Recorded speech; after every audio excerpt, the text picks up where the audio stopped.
Welcome back to Times Past, a program dedicated to preserving the thoughts and experiences of members of our community. My name is William Heights.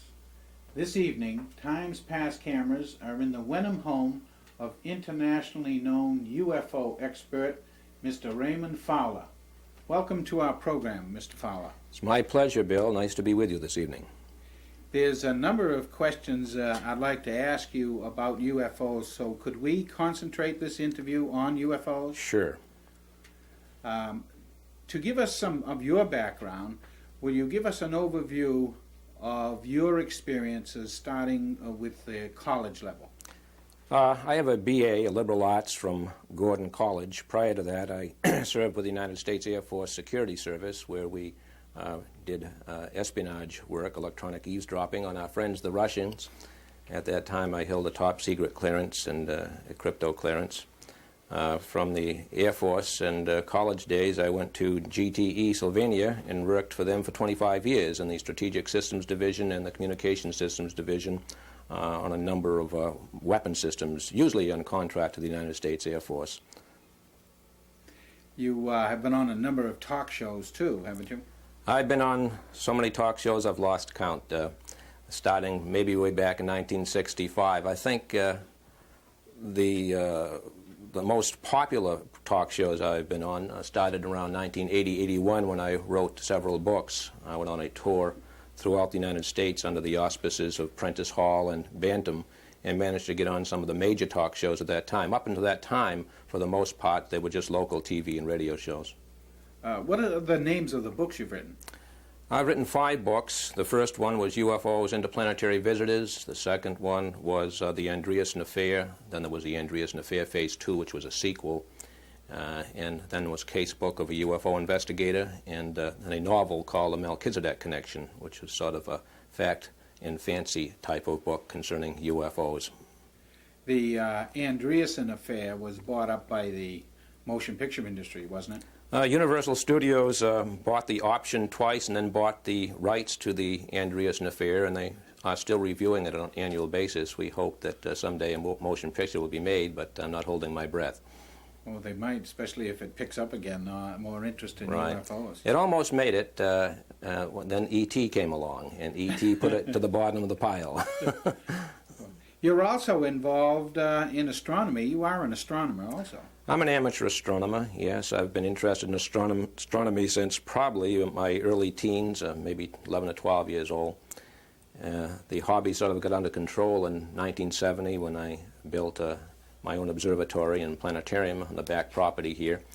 I teach astronomy for beginners to adults at the local community colleges and astronomy for kids, and I have astronomy courses right here at home. So I'm very interested in astronomy, that's right. Could you give us an historical background of UFOs?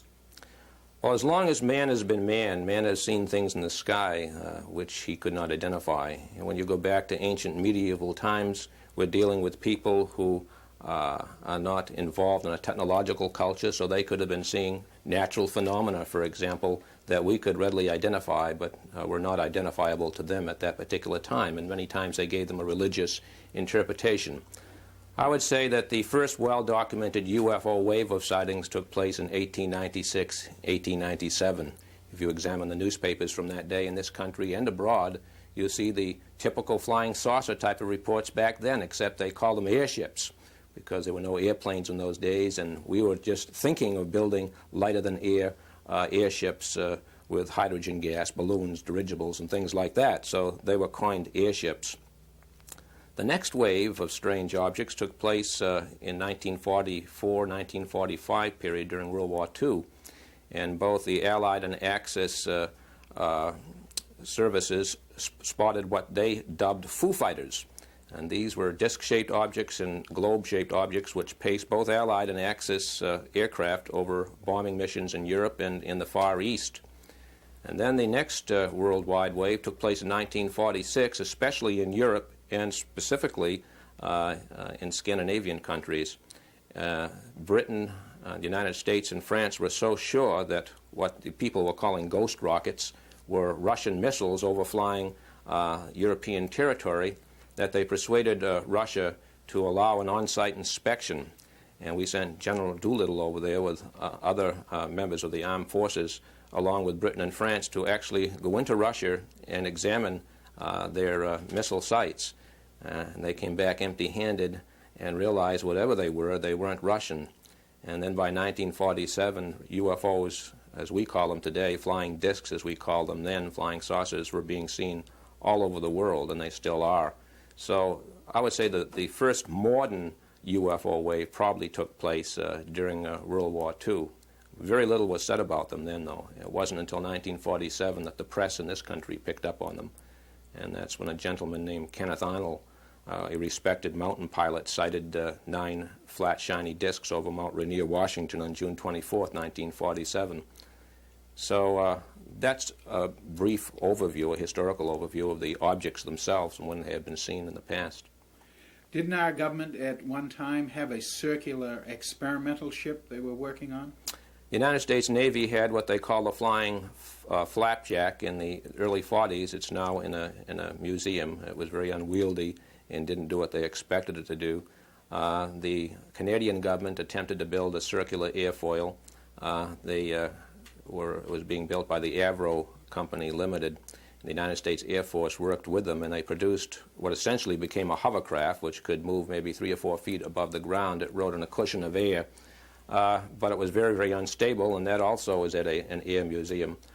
Trouble with a circular type aircraft, it's very unstable in an atmosphere. It hasn't got long wings to store fuel in, and they found that as far as a circular aircraft operating within the confines of the Earth's atmosphere, it was a very unstable vehicle. Right. You mentioned that to me previously that the ships that are sighted aren't even built for flying in our atmosphere. They don't really fly, Bill. They operate just like diving bells. They come in, they wobble almost as if they're weightless. They do their thing. They usually don't go from A to B over a long distance. They're very localized. When they're through doing what they're doing, they sort of tilt up, and they're drawn almost straight up like they're attached to a string or something. They just go right up. So they really don't fly, and when they do move, they don't create a sonic boom. They're able to take right-angle turns, but it's almost as if they're being directed by something above them, by some kind of invisible energy. They seem to have infinite mass to throw away, but don't seem to have any mass themselves. When they stop and hover, they sort of waft and wobble almost like a boat on an ocean of water, but they seem to be on an ocean of turbulent air. When they move, they go up and down like this, almost like a boat would in the water. So whatever they are, they seem to be able to almost become lighter than air and operate, and not as aircraft operate, but in a different way altogether. Right. When they take that 90-degree angle that they've been seen taking, do they wobble at that time? No, they usually wobble just before changing direction after hovering. The 90-degree angle seems to be a 90-degree turn without a curve radius at all, which seems to be almost impossible when we think of our own aircraft and we think of our own physical makeup. What would happen to us if we did something like that? And they travel at a tremendous speed, don't they? They've been clocked. We've talked to radar operatives who've clocked UFOs along the East Coast here. We had an alert back in the 60s, I believe it was, tracked at 18,000 miles per hour. That's orbital speed, and that's within the near envelope of the Earth, without burning up, without a sonic boom, and able to take right-angle turns at this speed. Well, I can remember when I was in the service in the 728th Aircraft Control and Warning Squadron, and our radar tracked an unidentified object going across the sky at that speed. At 18,000 miles per hour, yeah. So when we had heard reports on it, we put the two together and we said it had to be something. We never did find out really what it was. They didn't scramble fast enough to get it. In the 1950s, a Commander McLaughlin, a Navy commander who was in charge of V2 experiments down in White Sands, New Mexico, they were using a theodolite, which essentially is a telescope that also gives you readings of altitude and azimuth. and they were tracking a V2 and a whack corporal, I think, attached to it, when they saw something else, and they managed to get the theodolites on this object, and it was about 56 miles up and going about 7 miles per second. And they actually got photographs of it, which have never been released. But that was a terrific speed for that time. It was certainly nothing that we had. It was egg-shaped, and they could actually see it through the theodolite as they tracked it. That's something. The government set up Operation Blue Book to investigate some of these sightings. Were you involved in that at all? I was only peripherally involved. Project Blue Book is one of a number of UFO projects. In 1968, they contracted the University of Colorado to perform a supplementary investigation of UFOs, and I served that particular project as early warning coordinator. But the Air Force projects go all the way back to 1948, and even prior to 1948, when the flying discs or flying saucers were seen in great numbers over this country. Of course, the government became very alarmed, especially when they realized whatever they weren't Russian, they weren't of domestic origin. So the Army Air Force in those days set up a team headed by the Air Material Command in July of 1947. And on September 23rd, 1947, General Nathan Twining provided their conclusion or their estimate of the situation at that time in a memo to the commander of the Army Air Force. And he said that the UFOs are real, they're not visionary, and he gave him a description in this particular memo, which we were able to get through the Freedom of Information Act, and urged that immediately a project should be set up to investigate what they were, where they came from, what they were doing here, etc. And in January of 1948, Project Sign was initiated. Sign concluded, after eliminating Russian and domestic origin, that they could be extraterrestrial, and they sent a top-secret estimate of the situation to General Vandenberg, who was the commander of Army Air Force at that particular time. On the surface, General Vandenberg rejected the estimate of the situation. He said there was no proof, but concurrently he replaced everybody on Project Sign that was on Project Sign and brought in new people and told them, as far as UFOs and the public went, that they were to provide explanations. The public was told that the project was closed, in fact, and meanwhile Project Grudge continued covertly. This was until March of 1952, when we had so many sightings in this country, banner headlines, Congress pounding on the Pentagon's door asking for explanations, that they opened Project Blue Book, which you mentioned. And Project Blue Book again allowed public participation in the Air Force UFO program. And they had to do this in order to get data. They were anxious for data. They even made deals with Life magazine to use Life magazine's worldwide correspondence to get data. They were so interested in data. But having public participation in the UFO program caused an awful lot of headaches for the United States Air Force. Their regulations indicated that they couldn't tell the public that there were unknowns, that they were only to tell the public the ones that they had identified. And because of this, they had to give all types of explanations for UFOs, and it caused the Air Force to have a very bad name. Not only that, the information concerning UFOs was highly classified, and having the public participation in the UFO program wasn't to the best of the Air Force interests. So in December of 1969, December 17th, 1969, the United States Air Force again told the public that it had terminated its UFO program, and now covertly investigates the better civilian sightings and concentrates mostly on government source control cases and airline pilot cases under the order JANP 146, a Joint Army Air Force Navy order, which outlines what military civilian pilots are supposed to do when they see a UFO sighting. They submit what they call a Surveys report, which contains information vital to the security of the United States. Once they make an official report, they're subjected to $10,000 fine and or 10 years in jail if they reveal the contents of this report. Also in 1973, after the last huge UFO wave, worldwide UFO wave, UFOs mysteriously disappeared from the national newspapers. The only way usually you're going to find out about UFO sightings, other than belonging to an organization who's investigating UFOs, would be to subscribe to a local news clip service. And you would see that UFO sightings are still happening in this country and abroad, all over the place, but they aren't getting reported in the national press, which is very unusual. And there was one recently in Alaska. Very unusual that that particular account in Alaska should get in the press. It was a month afterwards. It was kept out of the press for a month, and this involved a huge UFO seen by a Japanese airlines crew flying a cargo plane, a Boeing 747, into Anchorage, Alaska. And they were followed for hundreds of miles by this huge UFO, which was described as a bowl inverted upon a bowl with a rim around it. We call it the Saturn-type configuration. The pilot and the crew members described it as being as large as 2 aircraft carriers placed side by side. They tracked it on their weather radar to make sure that they weren't seeing things. They were in contact with the FAA at Anchorage and also Elmendorf Air Force Base. And they have said, and they've maintained their story, that both locations also tracked it on radar. It wasn't mentioned in the press. It was kept very quiet. It broke in Japan around December 30th, December 31st, and got back into the press in this country after a month. And immediately the FAA officials contradicted their own controllers. The Air Force spokesman also contradicted their own radar operators and told the press that, FAA told the press that the radar was just a double image of the plane. Elmendorf Air Force Base officially said that they were just picking up ground clutter.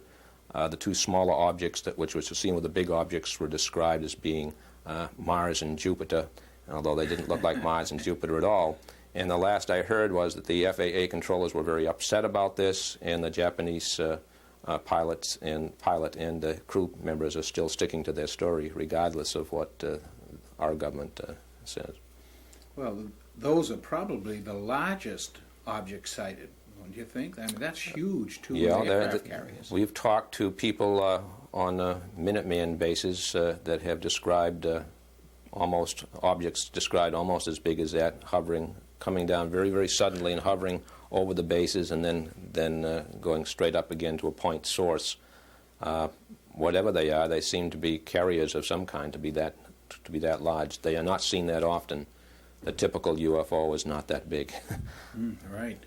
Would that be called like the mothership, as some of them use the term? Well, that's what the Japanese pilot called it, because you had the 2 small ones and the larger one. But usually the so-called mothership is a cylindrical-shaped object, and consistently is being reported is coming up and standing almost on end and hovering, and dropping the disc-shaped objects, almost like a coin dispenser, out of it, and they'll go zing all over the place, and then it'll go down like this, and then it'll go either move a while and then go up and out of sight.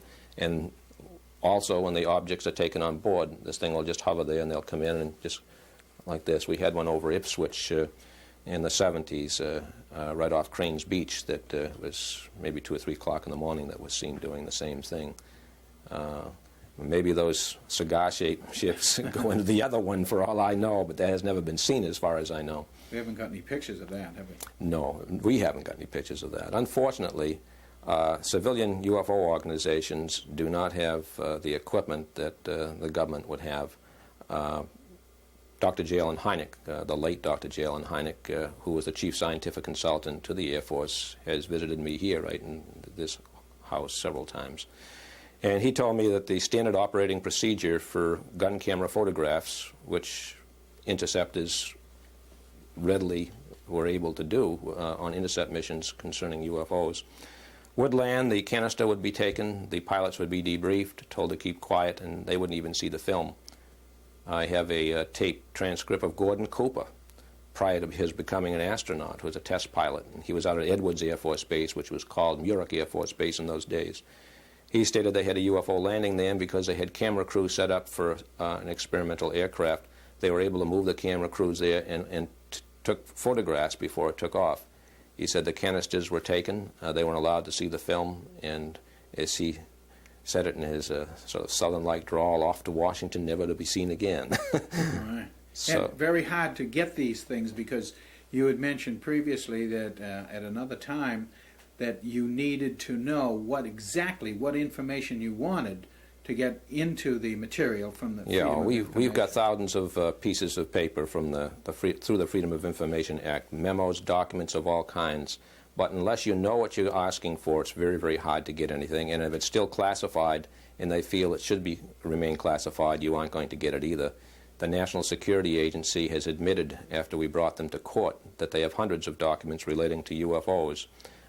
They were able to persuade the judge that the contents of those reports affected national security, and that the National Security Agency didn't come under the Freedom of Information Act, so we haven't been able to get those particular reports. Tell us about some of the documents that are available that on UFOs.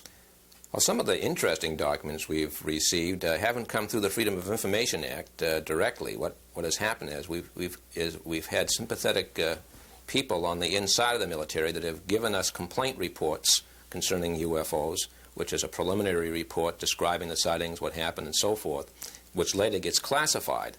And then, having this document in our hand, we know exactly what we asked for, and they know that we have it, so they release it through the Freedom of Information Act.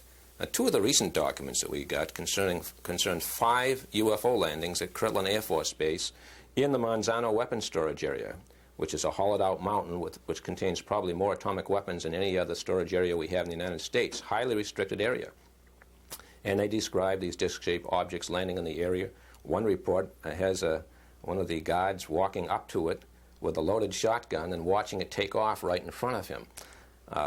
One of the interesting ones took place on a joint United States Air Force, Royal Air Force base at RAF Woodbridge in England, near Ipswich, England, on the coast. And they had a triangular-shaped object land at the back gate of the base, and the document relates how armed security police advanced toward it. It took off and went into the woods, lighting up the whole woods with its bank of blue lights underneath and sort of a red light on top. And animals, wild animals in the woods, rabbits and so forth, started running out of the woods. They found depressions where the 3 landing gear had rested the object on the ground. They found radiation. And it's all in these documents. But documents like this usually come to us under the table, and then when they know we have them, they know that they have to release them because they're official documents. We've used the documents to investigate further, find people who were present during these sightings. Some of them retired now, some of them still active members of the military, and are actually able to get to these people and interview them as long as we do it sort of undercover, so they won't get in trouble and we won't get in trouble. So we have many documents that indicate that UFOs are real and that they're treated as a potential threat to national security. I think they're taking sort of the worst case position of what could happen, and unfortunately their public information program is based on this worst case analysis of the problem. Is the government and the Air Force so afraid of panic and so afraid that they have no control over these objects that they want to keep it a secret, so-called, to protect the American people? That's one reason. One document that we had released, which was sort of the initiation of the public information policy concerning UFOs, is a memo, a Central Intelligence Agency memo, which directs the Psychological Strategy Board of the Central Intelligence Agency to set up a public information program on UFOs that would minimize panic. That was one of the indications that they felt that the public reaction could be adverse and they couldn't do much about it. And the other thing was that there was no air defense against whatever they were, and therefore this whole thing had to be kept very, very quiet.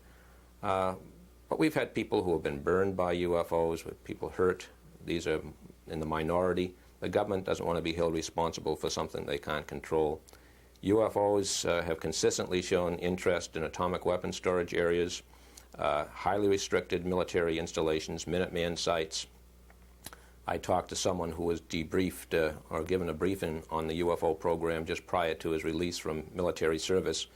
And he told me that one of the things that they're very anxious to keep secret is how much we know about UFOs from the Russians. He felt that hard information on UFOs could be used to enhance our own weapon systems, and any breach of security could compromise what we're trying to do at all. So public participation in the UFO program is a no-no. And banner headlines on UFOs cause headaches for the United States Air Force and causes congressional people to stress the need for congressional hearings. This is the last thing they want, would be congressional hearings on the subject. It might blow the whole thing wide open.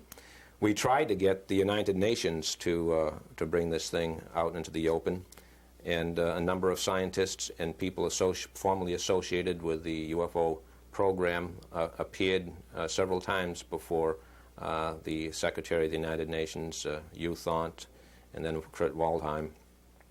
But the United States, Britain, and France objected strenuously, saying it would be a breach of their national security.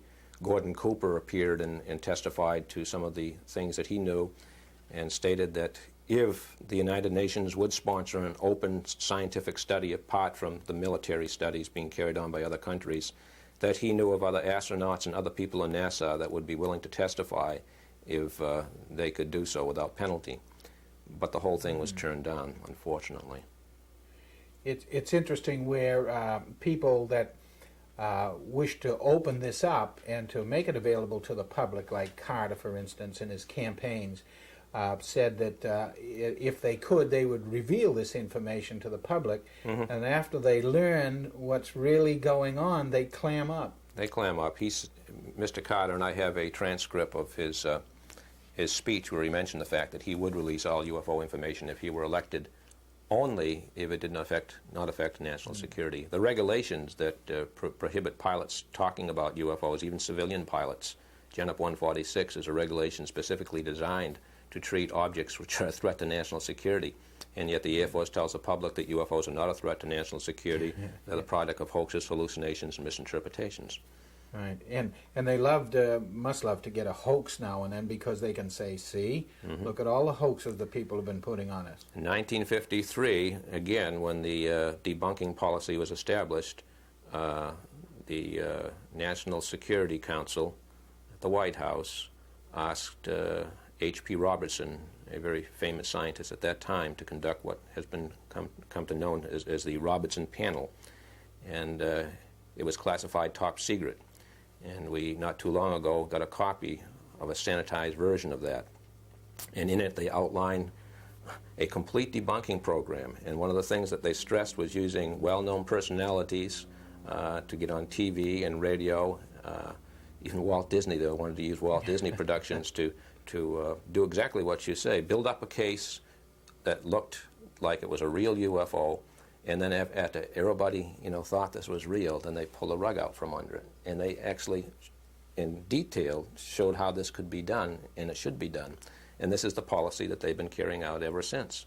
And it's a shame.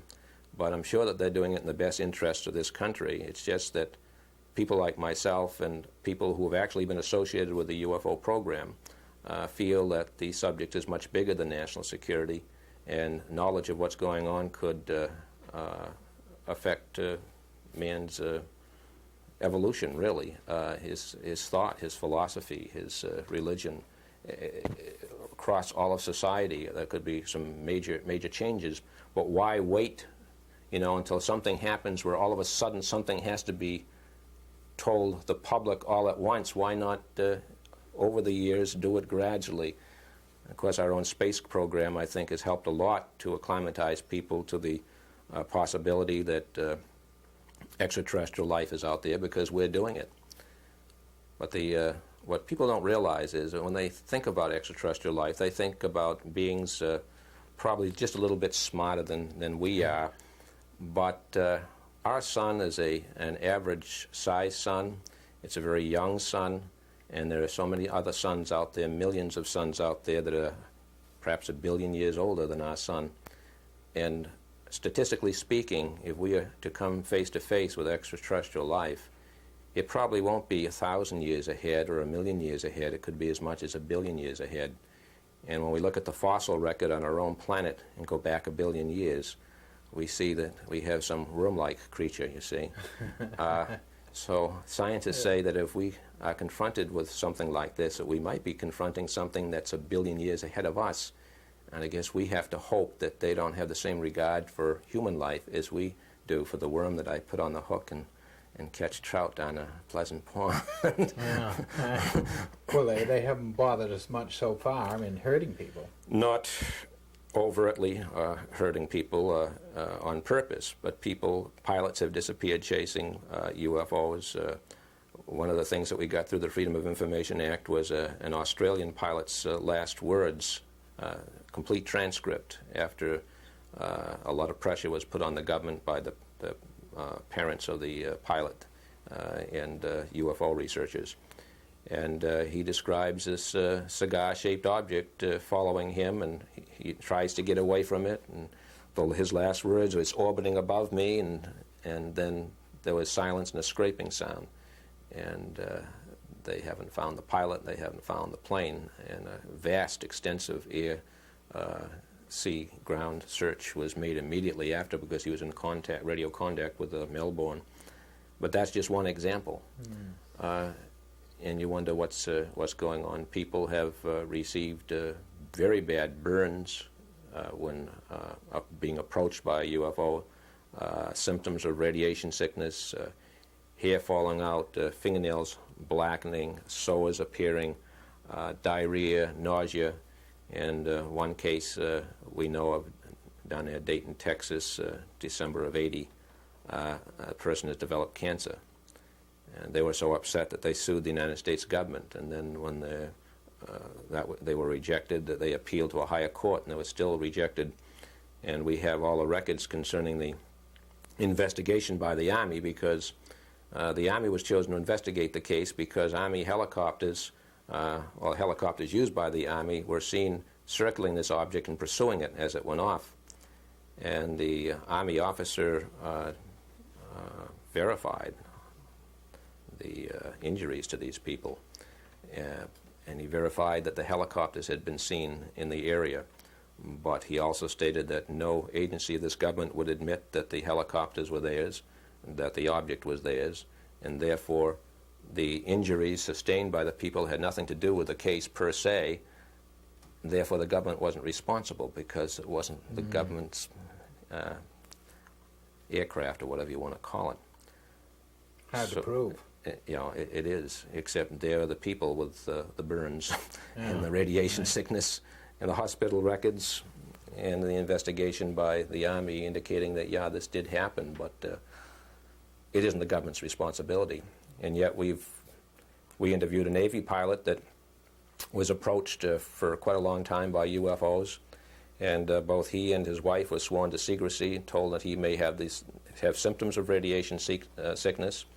Were given the address of a military hospital, and his wife was to bring him there immediately if he had some of these symptoms, and they would pay all the expenses and so forth. So if it happens to a military person, they're only too anxious to take care of that person's maladies resulting from contact with whatever the UFO, power source or whatever caused this. But when it comes to civilians, they don't want to admit that it happened. They don't want to take any responsibility for it. Well, they probably still have more control over a military person. They do, and yet this person took an oath, and years later he broke his oath. After the statute of limitations, he gave us the whole story. We see a lot of information photo-wise, interviews and such as that, but what real tangible proof do we have that UFOs exist? Other than very, very good photographs, and there are some very good photographs, the negatives have been analyzed by experts and proved genuine. You have radar visual sightings by civilians, and radar visual sightings by military. Some of the documents that we have received through the Freedom of Information Act give excellent examples of radar visual sightings where ground radar will pick up an unusual behaving object. An interceptor will try to intercept the object, pick it up on airborne radar. Ground personnel, the pilot and the radar observer, will see the object. Radar will see the object on the ground, and from the airborne radar, behaving exactly is what they're seeing visually. These are very good sightings, radar visual sightings. You have physical trace cases. You have physical trace cases all over the country and all over the world where specific types of indentations, imprints, scorched areas are found. One in Idaho might look like one they found in France, the exact type of thing, exact type of object. indicating that something has been there. The French government recently issued their first civilian report. They initiated a multi-million-dollar study maybe 5 or 6 years ago, and some of the physical trace cases that they have investigated, they claim are completely unexplainable, and that they seem to be attributed to a flying machine, which they don't know the origin of the flying machine or how it's sustained or so forth. It's an unidentified flying object that's caused these traces. So you have the physical trace cases, you have the physical reaction to sightings, which I've just mentioned, the burns, the radiation left at the site. Then you have the overwhelming anecdotal data from people all over the world from all walks of life, trained observers who don't just see a distant light in the sky, but they see something as close as my car in the driveway, pull up beside them wingtip formation, and they're able to watch it for 15 to 20 minutes, more than one person, describing the same thing, the same flight characteristics as people are doing all over the world. So that's the type of evidence we have. There are those who feel that the government has hardware. Gordon Cooper, again, indicated that he has heard some highly placed rumors concerning crashed UFOs, a retrieval, he says, not only of just the UFO, but remains of bodies. I came closest to a report like this, talking to an individual at GTE who holds a high managerial position, who has a top-secret clearance, and who worked as a civilian for the Air Force back in 1953. And his expertise was landing gear and also assessing the damage done to crashed aircraft. And he was on loan to the Atomic Energy Commission out at Frenchman's Flats, Nevada at the time, and he was assessing damage done to bridges and different types of buildings that were subjected to atomic bomb tests from different heights. There'd be atomic bombs on towers and drop a parachute and so forth. And he claims that right in the middle of these tests that he was called away and told to report to a certain office that he was going to have to go on a 2-day mission to a 3-day mission for something that he couldn't write or talk about. And he claims, just briefly, the story goes like this. He was flown from Indian Springs Air Force Base to a civilian airfield in Arizona. I think it was Tucson or Phoenix. I can't remember. I'd have to look at the report. But at the airfield, he was met by an air policeman who escorted him to a military bus that had all the windows blacked out. He got on the bus, and he was told not to talk to anybody, to surrender all his valuables, which he did, and they put him in a cloth bag, put his name on it. A full colonel, after everybody was assembled, told them that they were going to go for a long ride, that they were not to talk to each other, that they were going to investigate the crash of a super-secret vehicle, which they couldn't talk about, and they had to take an oath. And when they finally got there, he thought they drove around for 2 or 3 hours. He didn't know they took his watch away. When they got there was a bright light on the bus, blinding bright light. And when it was his turn to get out, he says he couldn't see anything. This light was just blazing. And when they finally got behind the light, there was this 30-foot in diameter object shaped like a bowl, inverted upon a bowl with a slight rim around it with orifices. And he was told to determine the falling speed and forward speed at time of impact. And that was all. And he wasn't to ask any other questions about the object. He said that there were generators there were power cables going into the object, there was an opening, and there were people inside doing something. There was a tent pitched beside the object with remains of small beings, but he wasn't allowed to ask any questions and so forth. When he got back to the bus, they were all told, each person that went out and did their own thing, that they were going to go back and they were going to handwrite a report of their findings. They were not to type it. They were to call a number. It would be reported. That would be picked up, and they were sworn to secrecy. Now, that's just a peripheral summary of what this fellow told me. I conducted a character reference check, went all the way back from where he works at GTE now, all the way back to Wright-Patterson Air Force Base, which was Wright Field in those days. Talked to people there, highly placed people who were still there, knew this individual. Everybody gave him a clean bill of health. He didn't seek any publicity. There was a movie called Hangar 18 that came out, put out by Sun Classics, and they called me because they knew of this particular sighting that I had investigated. They offered this fellow money through me to do a documentary. He returned it down. He didn't want to compromise the story at all in any way using his name because of his position at GTE and because what his peers would think of him because he had taken an oath. So you have highly placed rumors that they actually have crash retrieval cases. Whether they're true or not, we only can wait and see, but they come from people with impeccable credentials. Right.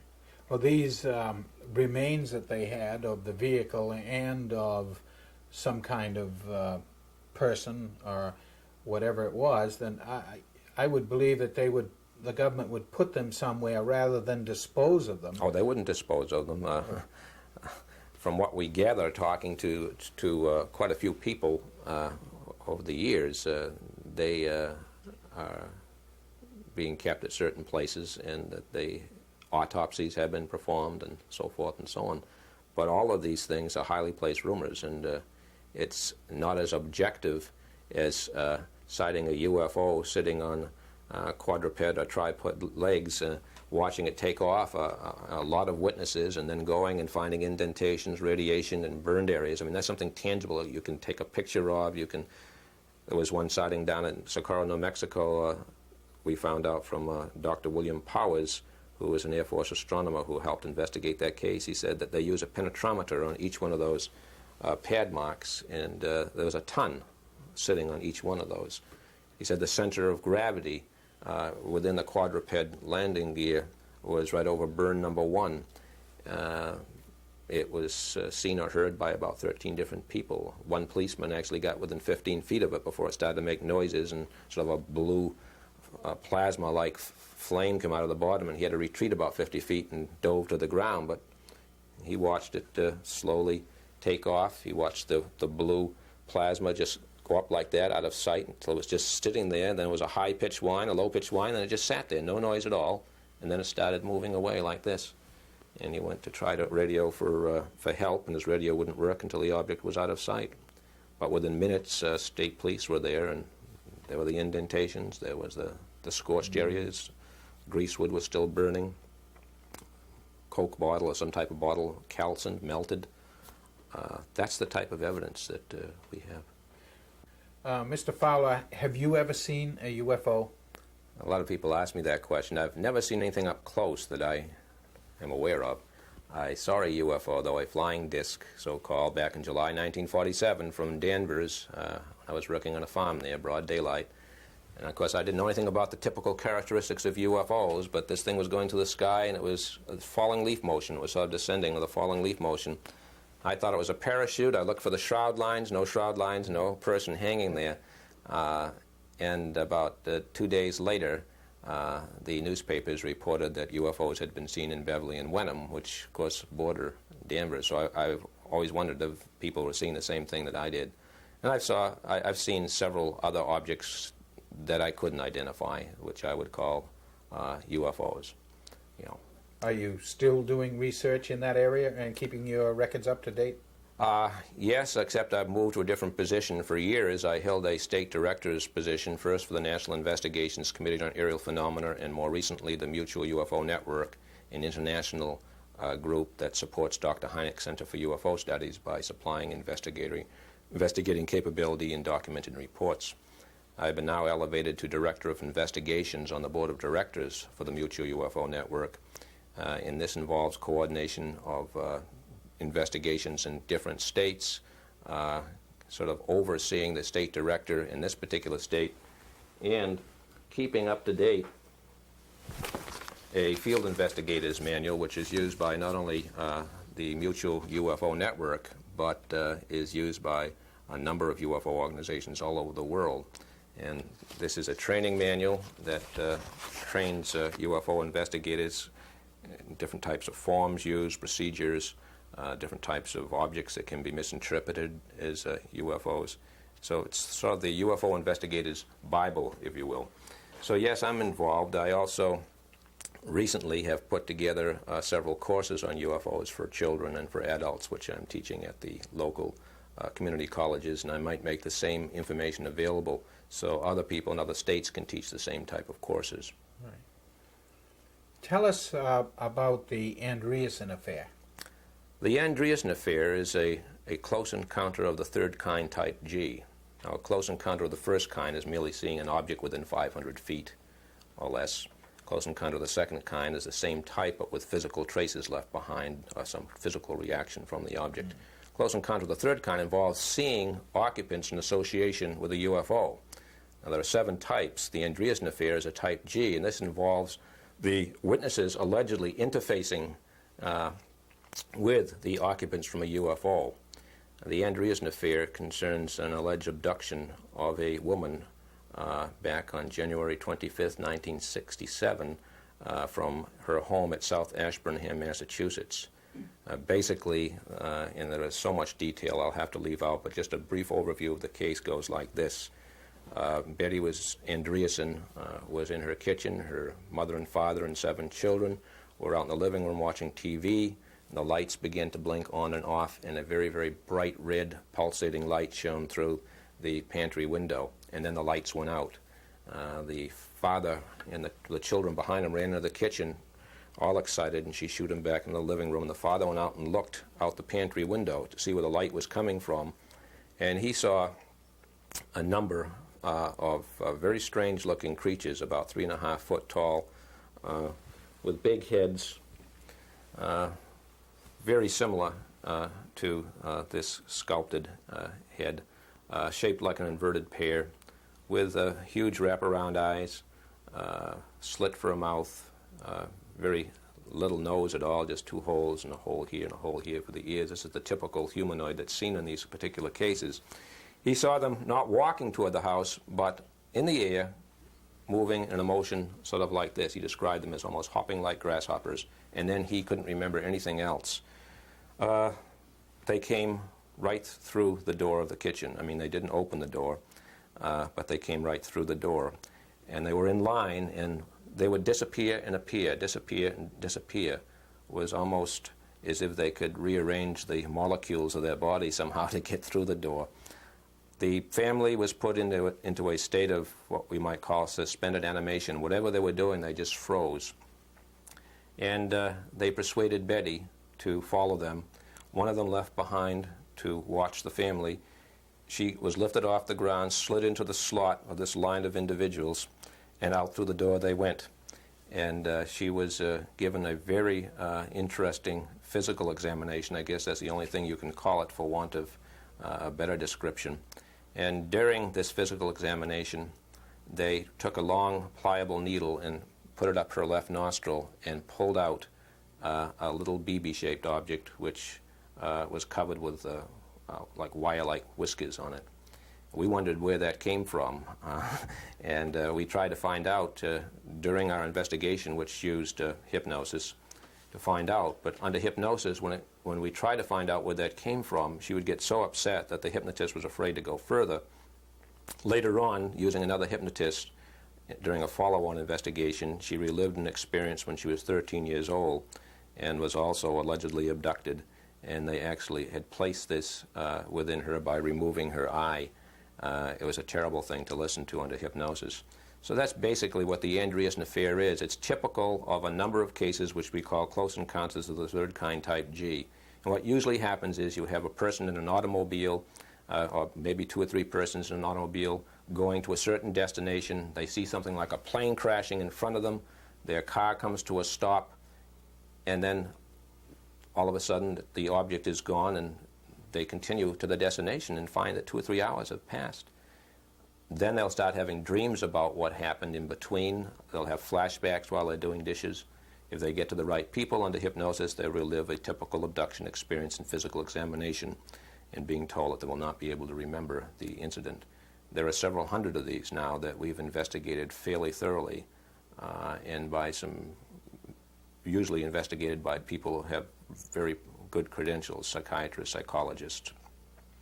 And all you can say is that after investigating this type of case, they relive this experience, they pass lie detector tests, they pass a rigid character reference check. Things that they report are similar to other cases in this country and abroad. So we feel that their stories are worthwhile being investigated and documented at this point of time. Whether they actually really happen, we don't know, but we know that they aren't hoaxes. We know that they really believe that they experienced something like this. Is she still alive today? She is still alive. I talked to her husband just 4 or 5 days ago, right? No reoccurrences or anything? No, but one thing that has happened to people who've had an experience like this is for a period of time afterwards, strange things happened, which I guess, for want of a better term, you'd use the term psychic phenomena, apparitions, things moving in the house by themselves, strange lights being seen. This sometimes lasts for a few days after the sighting. Sometimes it goes on for weeks. Sometimes it stops and it starts again. And I've known people, here's some people up in Middleton, very nice family, had a similar event happen on their property where they weren't abducted, but they had seen an occupant and the thing had landed up there. And they had all of this type of thing going on in the house. They called in the priest to bless the house. They finally moved out of the house. But God-fearing people, character reference check indicated that they were real solid citizens and had this experience. And after the UFO experience, experienced these other things. The Andreasen family continued to experience things like that for some time afterwards. Very nerve-wracking. Very nerve-wracking, and they want answers, and you can't give them answers. That's the problem with something like this. You investigate it, they relive it under hypnosis, and they listen to what has come out under hypnosis. Betty thought that this can't happen. I must be going crazy. She wanted a psychiatrist to examine her, because we were very glad that she did, because this helped us to in our investigation, and she wasn't psychotic, and neither was her daughter. So it's an interesting case. Yeah, that is interesting, because years ago when you had mentioned flying saucers, you'd very seldom find people that really would believe in it. Mm-hmm. But as in the last 15, 20 years, more and more people believe in them and the reports that they read. How do you count for this? I think that when we're going through a sort of process that has been instigated by whatever it is. The first sightings were just flyovers, and then you had the close encounters, and then you had the close encounters of the second kind, and then you had the close encounters of the third kind. It was almost a conditioning process, and as you look at the Gallup polls, which we've collected over the years, you see that the awareness factor of just the term UFO is probably one of the highest awareness factors there is. Something like 92% now of people in the world, or in this country rather, know what UFO stands for. So it seems to be a conditioning thing that we see, that we are gradually accepting the existence of whatever they are. I think it's been instigated probably by them. I see. Are you working on a new book at the present time? No, not yet. I'm thinking of doing a textbook on UFOs, but right now I'm concentrating just on courses for the local community colleges and hopefully putting together something that others can use. And right from your home, you teach an astronomy course, and you have a planetarium right out there in the yard. Yes, I have a planetarium and an observatory, and it's open by appointment for small groups up to 20. Yeah, I know, because I've been, and it's well worthwhile going. We really enjoy it. Good. And the kids get a lot out of it. Right. Would you say children today still have a chance and should go into the field of astronomy? I think that the field of astronomy always will have limitations unless NASA gets a big boost in funds or something. Usually graduates of astronomy end up either teaching it. If that's what they want to do, that's fine, but perhaps even in the high school, not even at the college level.